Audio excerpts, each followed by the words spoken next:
Hello and welcome to another tutorial. Today we're going to be learning how to break apart the ground of our own recorded footage.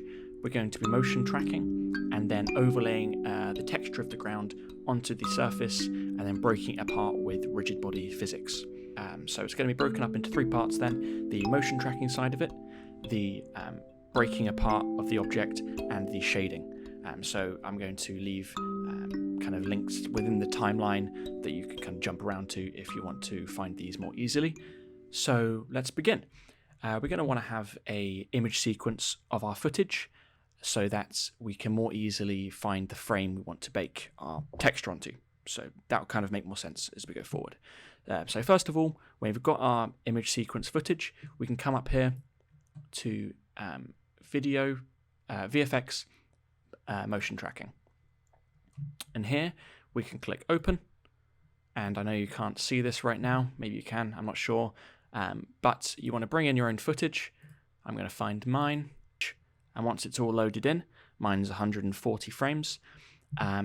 We want to change the frame rate. So if you come up here to Output, we can change the frame rate. Mine was recorded in 25 FPS, so we can click 25.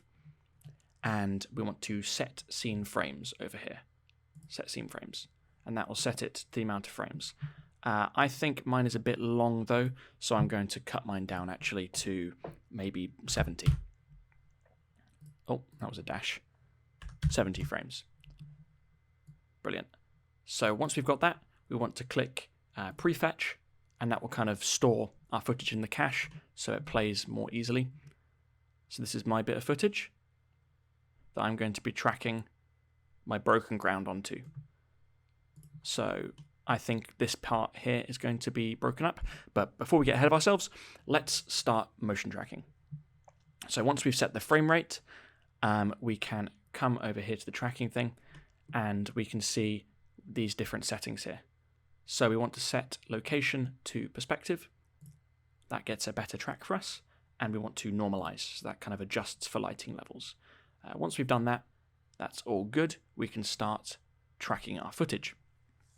So to track, we want to control click on points of high contrast, patterns, things like that.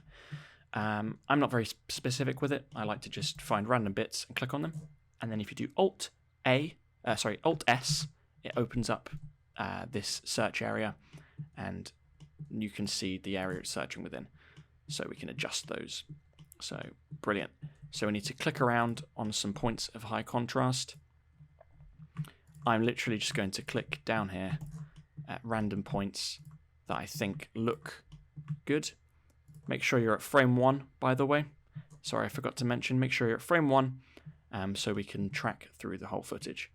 So control left clicking around points of contrast or patterns and things like that. So these points are good. Maybe this here. And we can see, if we click on track, we can see the actual bit of track we're getting. So yellow and white here, I can track that. I can track this here. And this one. And then I've got stuff on the wall as well. So I can track that. I can track this guy. And these, we just want as much as we can get. This. Maybe that. Something up here. I'm not being very specific with it at all, but we can always get rid of tracks that don't work very well. So you literally just go around, find points of high contrast. This number plate looks good. Over here I've got this as well. Maybe something here. Maybe this. Maybe this. Maybe this. Something like that. And there. We've got some points over here, but I'm not sure these will stick. Again, I'm just going around, control left clicking around any points that I think, see there's a wall there, so that won't be particularly good because they'll have different kind of parallax, they're not on the same surface, so we can select that point there. Once you've got a kind of rough amount of points, we can track them. I'm just going to select this, and I think I will be done. So now that we've done that, we can select all our points by pressing A. Make sure you're on frame 1, and then click this button here, and that will take you through and track your footage.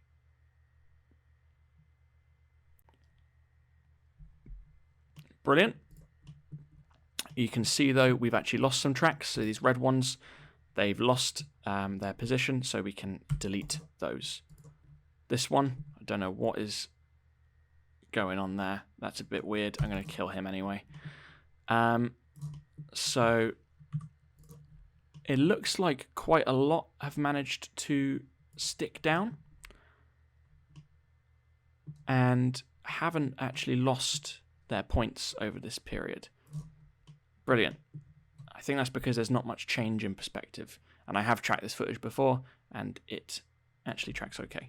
So once these are all done, we can solve to find how good our track is. So we come up here to solve, and we want to select keyframe, and we don't want to refine anything. That's very important. Don't refine. It will come into effect later, but yeah, don't refine anything. And now we can click solve camera motion, and Blender's given us a solve error of 0.14, which is actually really, really good. If we want, we can actually clean up some of these. So say we want nothing with an error less than 0.5. Anything below 1 is good, but ideally you do want it around the 0.2 kind of range for a really good track. So we can set 0.5 here and click clean tracks. There's only one which is more than 0.5 solve error, so we can delete him and we can solve again. And once that's done, I think we'll have a really, really, really low solve error. 0.12. That's brilliant. And that tracks really, really, really, really well. Perfect. Now that's tracked, we can select a point that we want to be our origin, so the center of our scene. I'm going to select this dude. I'm going to click over here, set origin. You can see it's kind of changed up our viewport here. And I'm now going to select 3 points. So I'm going to select this one, and this one in like a triangle to be our floor. Actually, I'm going to quickly go here to clip display and info. And yep, these are all low solve, so there'll be a really good kind of floor plane. So I'm going to click floor, and that sets our floor. You can see up here. And I'm also going to try and set the axes. So before I do that, I'm going to do set as background, so we can see it there. And I'm going to set up tracking scene. And now I'm going to set the axes. So maybe this one will be the x-axis. Nope. This one. No. This one. That looks good. That looks like it's in a better position. So it's kind of in line with this kind of the way we filmed it, so it would just be easier to move everything around within the scene. So now we can kind of set a scale. So I think these two here, that looks to be about 1 meter. So we set scale, apply scale. If we kind of invisible this guy and then shrink this by, because this is 2 meters by 2 meters. So if we go S 0.5 and bring him up 0.5, you can see he does look about 1 meter roughly in size. Maybe he's a bit big, so I think I might set maybe that one to be our set scale, apply scale. Oh, that's on the opposite. Maybe this, set scale, apply scale. This one? That looks better. That looks more like 1 meter to me. Okay, cool. That's all done. And we've set as background, we've set up the tracking scene. We are good to go. So we can head over into layout. Don't forget to save your file. So file, save as. Now that you've saved, if you did, I don't know, maybe you're a risky guy, maybe you didn't, we are ready to get going with this. So we can see here our cube tracks nicely. really well. And that is perfect. That's exactly what we wanted. Okay, so we're done with motion tracking now. That's all done. We're all good. The axis here is a bit off, but I'm just going to leave it be. We don't need to, it's not too big of a deal, but that's okay. So now what we need to do is just a few things before we get started. I'm going to delete the background and the foreground folders just so for ease of for using it. And I'm going to also delete this foreground, so it's just the background, and I'll call it maybe tracking. No, I'll call it broken ground. Perfect. Broken ground. We don't need the plane. We are all good now. Okay, click on your camera and come down to camera settings, background images, and we're going to turn the opacity of this up. So now it's the full opacity. Annoyingly though, Blender's changed the color. So if we come to the output, where was it? No, it was in film. In film, go to film. Yes, color management, there it is. And change this to standard. And that will change our footage back to its original color. This one doesn't seem to have actually changed much. Oh wait, in rendered maybe. Yes, it changes the cube. There you go. You see that? Standard. Okay, that's perfect. Now we've done that, we are kind of done. We can set to cycles, GPU, and for this to work, we need to be in cycles. Brilliant. That's all sorted. Now we can get to making the ground that we're going to break apart. So to do this, I'm going to bring in a fresh cube. He's 2 meters by 2 meters. So I'm going to bring him down 1 meter to be kind of in line with the floor. And then I'm going to go into edit mode and go underneath, select this bottom face, and I'm going to bring it up like this. And I'm going to see if it's the thickness of kind of asphalt, because this is going to be our floor. And if you see, it's just below the floor, which would be just where it would be breaking apart, the actual floor, that is. If that makes sense. I didn't explain that very well. I'm sure you understand. So yeah, we've got that now, and we need to put it into a position where we want it to break apart. So I'm going to put mine, I think, by pressing G, Shift Z, going to move it over here. I'm going to rotate it on the Z, kind of to be in line, and scale it up scale it up, not on the Z, just so it goes bigger like this. And now let's play. And you can see it's tracked nicely, but it kind of shifts a little bit, but that's because it's under the ground. So it's fine. It'll work perfectly. Okay. Now this is the panel that's going to crack. So the next stage is going to be baking a texture onto this. I might give it a bit of extra thickness as well. Just like that. Okay. So this is going to break. And you want to find a point maybe that's kind of close to the as close as possible to this plane.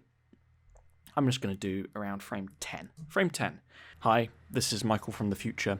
What I was trying to say is you'll want a frame where the camera is closer to our plane, just so we have a high resolution texture when we bake it on. That's all. Back to it. So make a note of that frame. Frame 10. Now we want to go into the shading panel, and we're going to give this this block the floor texture that's going to be broken. Okay. So with this block selected, we're going to create a new material. We're going to delete this BSDF, and we're going to bring in a image texture and plug this into the surface.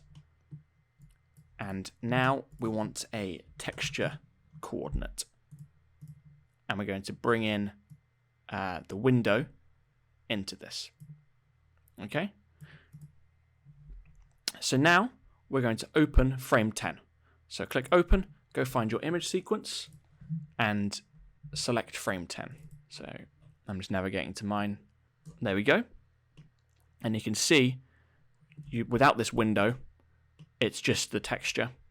But when we have it set to window, which kind of gives it the perspective of the way we're looking at it. It's a bit weird, but anyway, you can see it at this angle. It lines up perfectly. But obviously, as we play the footage, it completely gets out of line and doesn't know what's going on. So back at frame 10, in the shading panel, we're going to want to bake this texture onto the floor. And the way we can do this is by bringing in an image texture and creating, and we want to create a new image here. I'm going to increase the quality just because I don't know why I do that to myself, but I do. So times 2, just because I'm scared it's not going to be high res enough, but I'm sure it will be.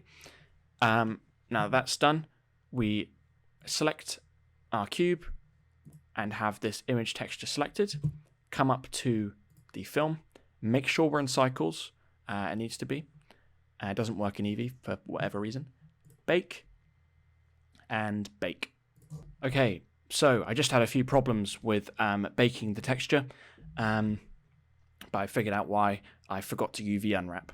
So before we bake the texture, we want to go into edit mode, select this whole thing, and press U, unwrap, and that unwraps it all. So we have a good UV map of it. Then come back into our object mode. We can click our texture. So I'll create a new one. I'm going to create it this resolution. I'll call it floor texture. If I can type, and with this selected and our bake image texture, we click within cycles, click bake. Brilliant. There we go. So now, if we come, now we can plug this in, and it will be baked over. So our image texture is baked onto this surface. So if we come back to layout now, we can see though there is this kind of band around the edge of our surface. It's very annoying. So we're going to kind of try and hide that as best we can. So what we're going to do is duplicate this. And if we come to object mode, we're going to hide this original cube, which is our original one.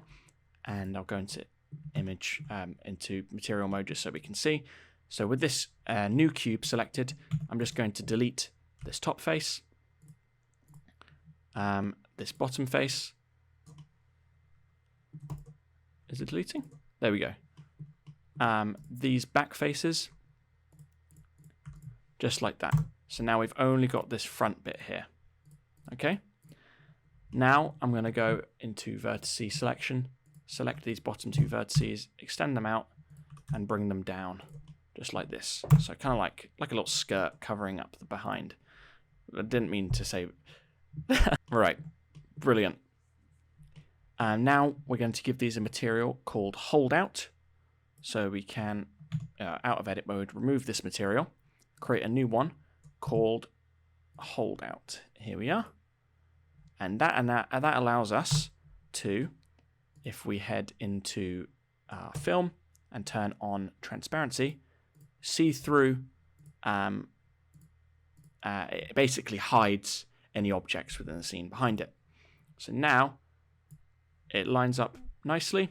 Our footage, you can see this is tracked on, and we've got this cube acting as our floor that we can now break up. Okay. So now we're moving on to the breaking up part of it. Okay. I'm going to call this holdout actually, like that, and I'm going to invisible it, and I'm going to call this ground cube, just to stay sane with everything that's going on. Now we've got this ground cube. We want it to break apart. So the way we do that is with cell fracture. So if we look down in top orthographic view, and select that one so it's a different perspective, it's orthographic. We can click the annotation pencil and start drawing on to this surface. So we can draw our cracks. So I'm going to kind of have them come radiating out of the center like this, and then coming out like that. So the middle ones are going to be really small, and then it kind of comes less and less as it goes out from the impact zone. Now that we've done that, we can use the cell fracture add-on. Okay, so my cell fracture, I've been messing around with it, has been bugging out and not doing its job properly. So I'm going to have a go at recreating this platform. So we're back right now. Hello, I'm back. I've remade the platform. It's not too different to the previous one, just in a different location, and the cell fracture now isn't bugging out. So we love Blender add-ons, they're great. Okay, once we've created this then, and we've drawn our pencil onto it, we're going to also want to create another material for the interior of the broken pieces. So we've now drawn on it, we can cell fracture, press F3, search for cell fracture. You can enable it in the add-ons, going to Edit, Preferences, and searching for cell fracture if you don't already have it. But here we can search for cell fracture and click Enter. It's already set to annotation pencil because I've done this. I also upped the noise to 100, turned the recursion to 1, turned material to 1 so that we have an internal material as well as an exterior one, and set the collection name to pieces, so you can call it whatever you want. It doesn't really matter. So when we've done that, we click OK.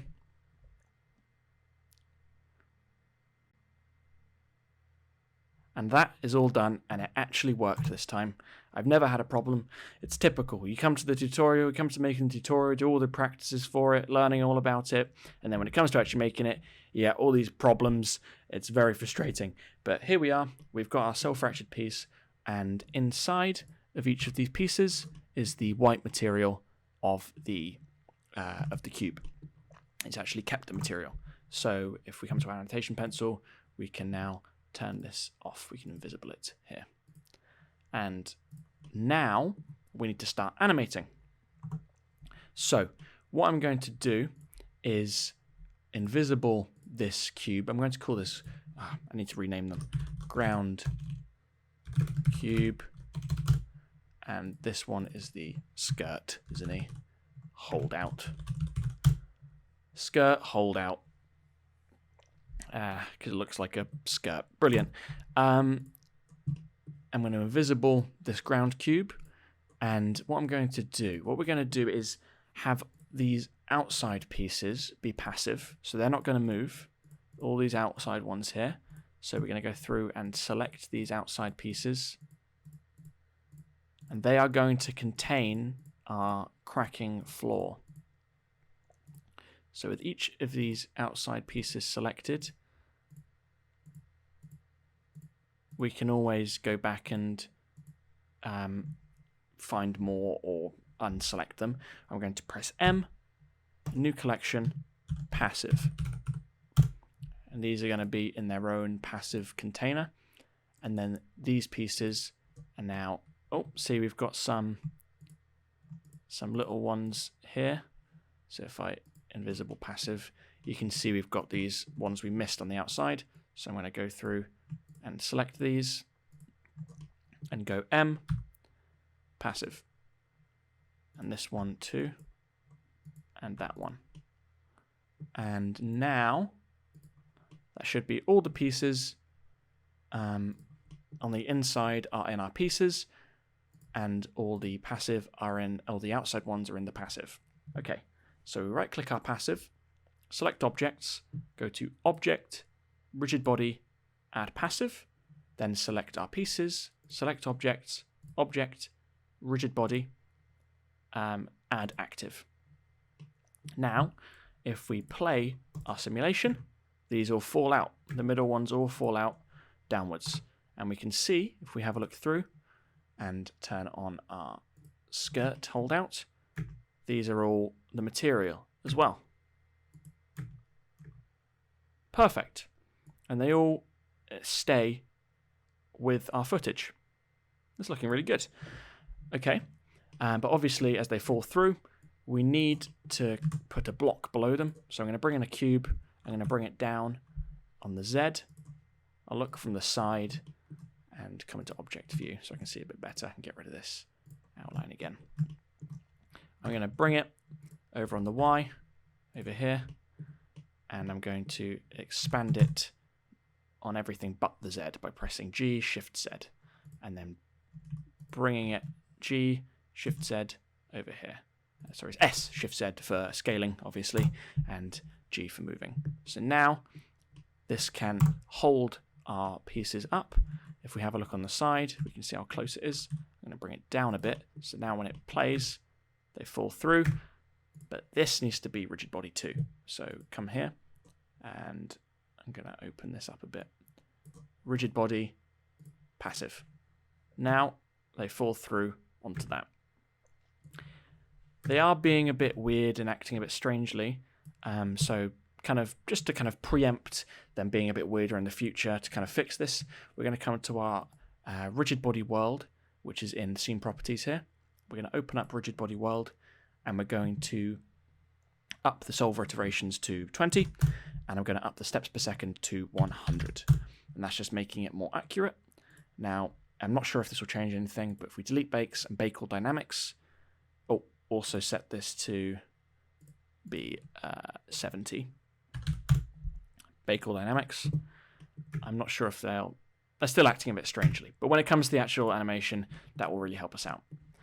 Okay, so now, obviously, we don't want them to fall through immediately, so we need to start them deactivated. So to do this, click on a piece that moves, so this piece here, come to its rigid body settings, open up dynamics, click deactivation, and then start deactivated. Then right click the pieces, select objects, object, rigid body, copy from active. Now all of them, if we come to here, delete all bakes, bake all dynamics, we'll start. They should all start deactivated.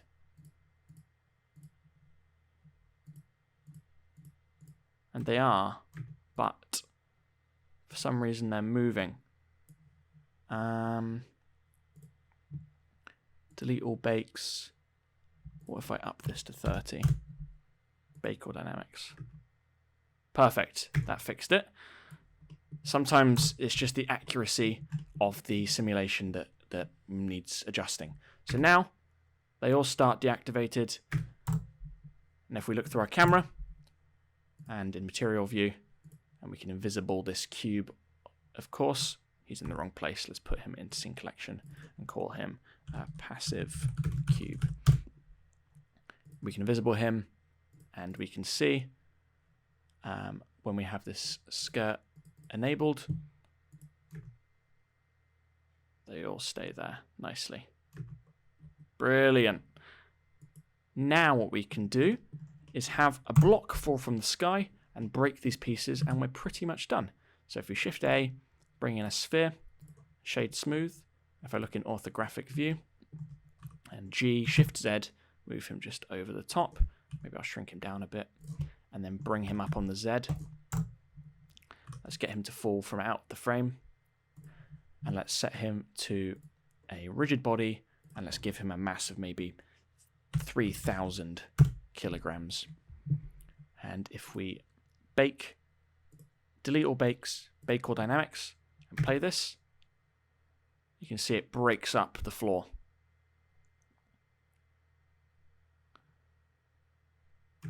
I'm going to give these pieces a mass as well. So if we select pieces, select objects, these are the active ones, and go object, rigid body, calculate mass, and set it to maybe asphalt. Then delete all the bakes and bake all dynamics again.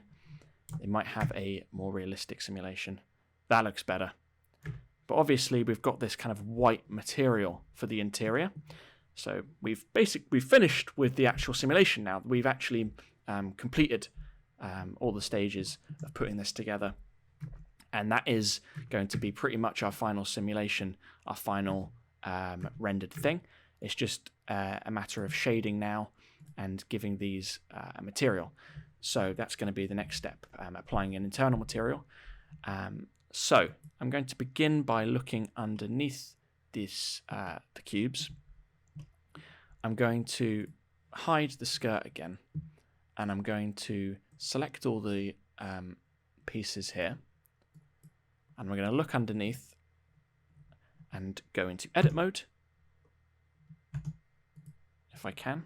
It didn't let me. Oh. There we go. And I'm going to select all of these. I'm going to go to material, and I'm going to set these as, click assign to set them as this white material. And I'm going to do the same for passive as well. Select objects, edit mode, select all, select this bottom face, and assign. So now they are all this white material underneath. So we need to change this white material. We need to make it look a bit more like asphalt. This isn't going to be a tutorial on how to give a kind of an actual realistic asphalt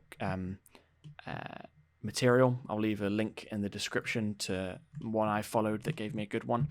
But for now, I'm just going to set this to a dark grey, really quite rough, and I'm going to give it a noise texture and a bump node that's going to connect to the normal, and the factor is going to connect to the height. So we've got this kind of weird, trippy material, and if we increase the scale, it might look a bit more like asphalt. So our sphere now falls into the scene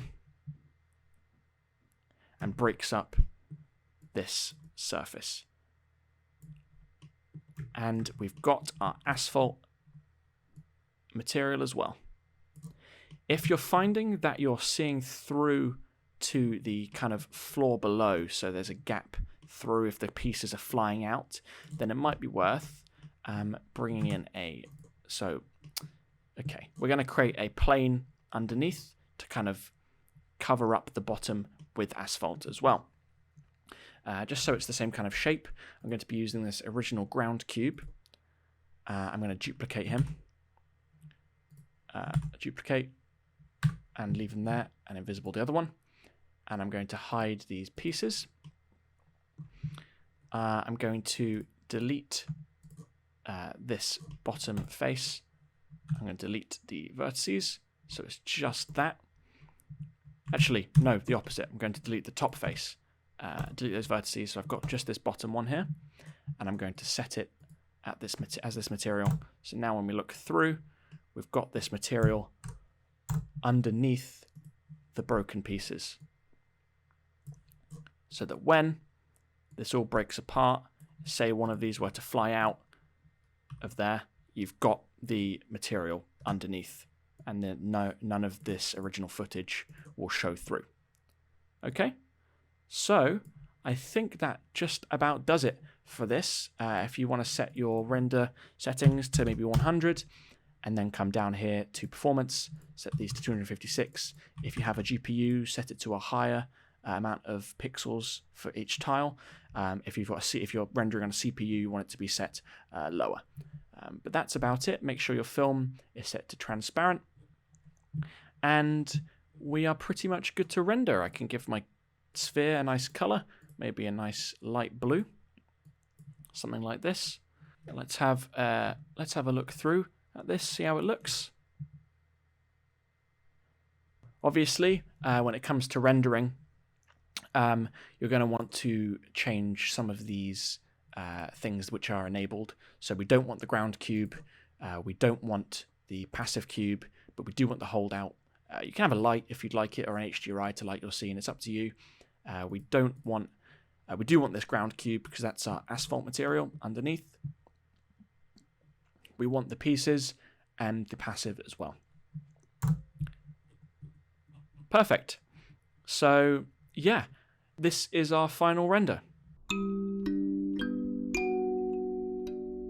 yeah, if you've enjoyed this, then leave a like, comment any questions you might have. I'll get back to you as soon as possible.